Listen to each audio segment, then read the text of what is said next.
Hi guys, and welcome to your daily tarot reading for Monday the 20th of December 2021. Thanks for joining me. I'm going to use the Thoth Tarot for today's reading. Let's see what these cards have to say about Monday and what the day is going to look like. So I'm just going to choose 3 cards here. Let's see what's going on. First off, we have the Princess of Cups. Okay. The Fool. And the Prince of Wands.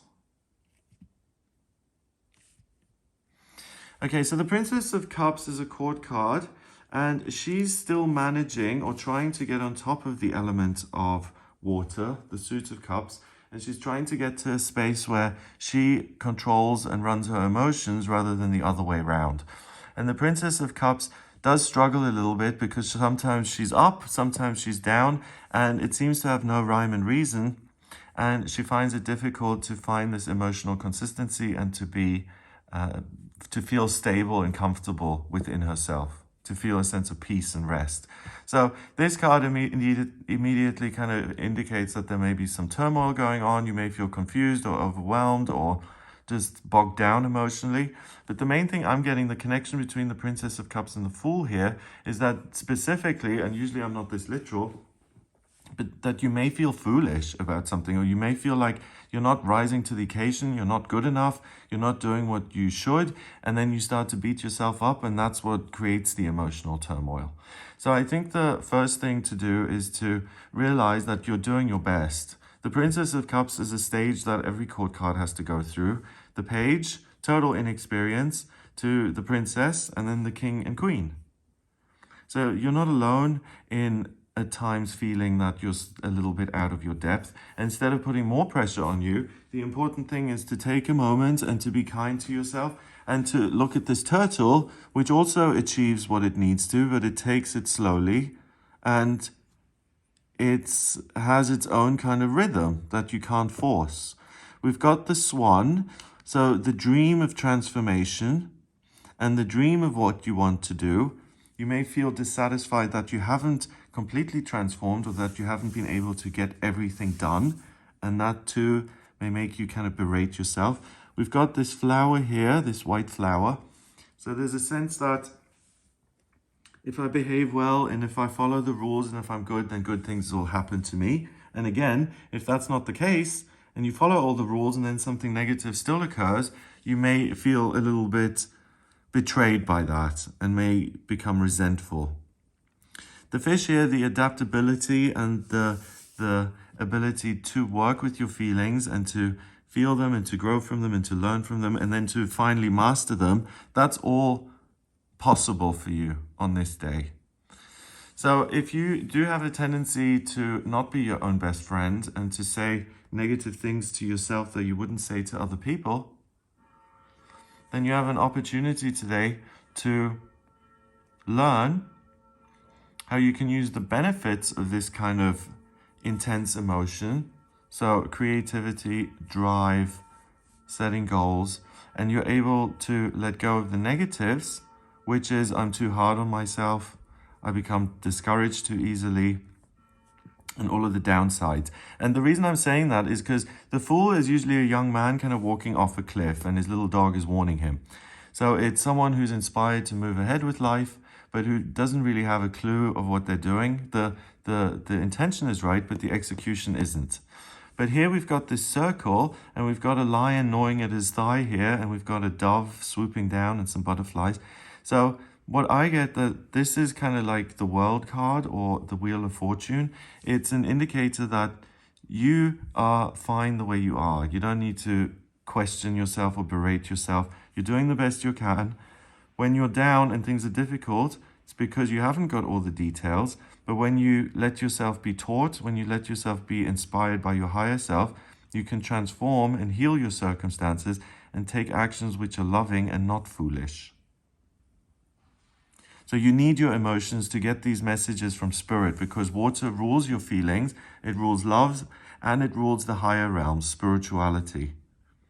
So on the downside, emotions are heightened and you feel uncomfortable at times.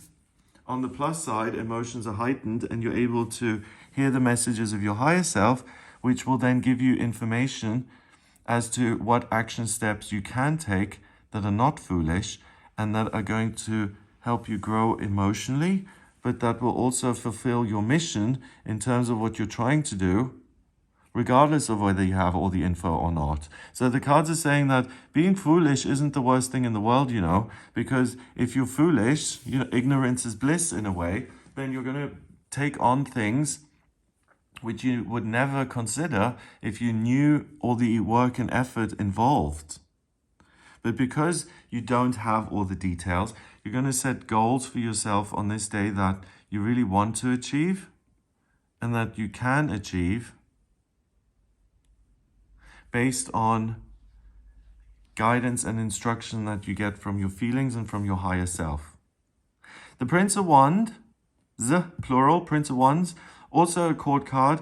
He's not quite in charge of the element of fire. So fire is about your life purpose and strength and passion and what you're moving towards. On the plus side, it's being decisive and it's saying, this is what I want, and this is what's going to make me happy, so I'm going to pursue it. On the downside, it's anger and frustration when things don't go your way, and it's an unwillingness to accept certain things, but then overreacting and not being constructive. So if something doesn't work out, like you don't get the job, it's much more constructive to say, okay, thank you very much, let me apply for other jobs and then pursue those. That's much more helpful than having some sort of meltdown over the fact that you didn't get this job for 3 days and having complete downtime because you're just so bereft emotionally. And that's what the Prince of Wands struggles with, to maintain a constructive frame of mind. And the Princess struggles with that too. So that's where I feel you should give yourself a break, because both of them are doing the best they can. The Fool has also been judged here harshly. I mean, his energy is required to start anything that's new. So just to write him off as being the Fool, I think is overly simplistic. Yes, he can fall off the cliff, but at least he's trying, for what that's worth. You know what's interesting? What I'm being prompted to look at and think about is Venus going into retrograde. Because the Prince and Princess, other way around, they make a great couple, right? Princes and princesses usually get on at times and get married to become kings and queens. Then they can teach each other. But we've got the Fool in the middle. And the thing I always mention about Venus retrograde, and I do talk about it in the weekly horoscope in the video I did on the full moon in Gemini. So if you want more information on that, have a look at those videos. But Venus is love and beauty and creativity. And when it's in retrograde, it only happens like once a year, or it's rare. It's not like Mercury, which retrogrades 3 or 4 times a year. When you fall in love during that time, or you meet someone who you're absolutely smitten with, it can often be foolish as such, because the reality isn't what it seems during the Venus retrograde, and you fall in love with things that otherwise wouldn't appeal to you. So it can be a good thing if you've cut yourself off from love and connection because you've got all these rules and beliefs and stuff, then it can open things up again and you can become more open. But for most people, it means that your usual defense mechanisms and your usual alarm bells, the red flags that go off when you meet someone who's not appropriate for you, they are often much more difficult to hear during a Venus retrograde. So that's another interesting take on this spread, that the cards are saying that someone particularly appears to be too good to be true, then they are too good to be true. Because no one's perfect, especially these two characters. They're still trying their best. And then we've got the Fool in the middle, who I said was being unfairly judged. But we have to agree that he does have some foolish qualities. Otherwise, he wouldn't fall off the cliff, or he wouldn't get tangled up in this rope or whatever it is. So I would say exercise some caution when something or someone seems absolutely too good to be true. Then just take that slowly and use your common sense. Number-wise, we've got the court cards, which counts as 1, and 1 is 2. So 2 in numerology is a relationship. The relationship with yourself. Don't be foolish and too hard on yourself, and don't get overly angry and because it's not productive.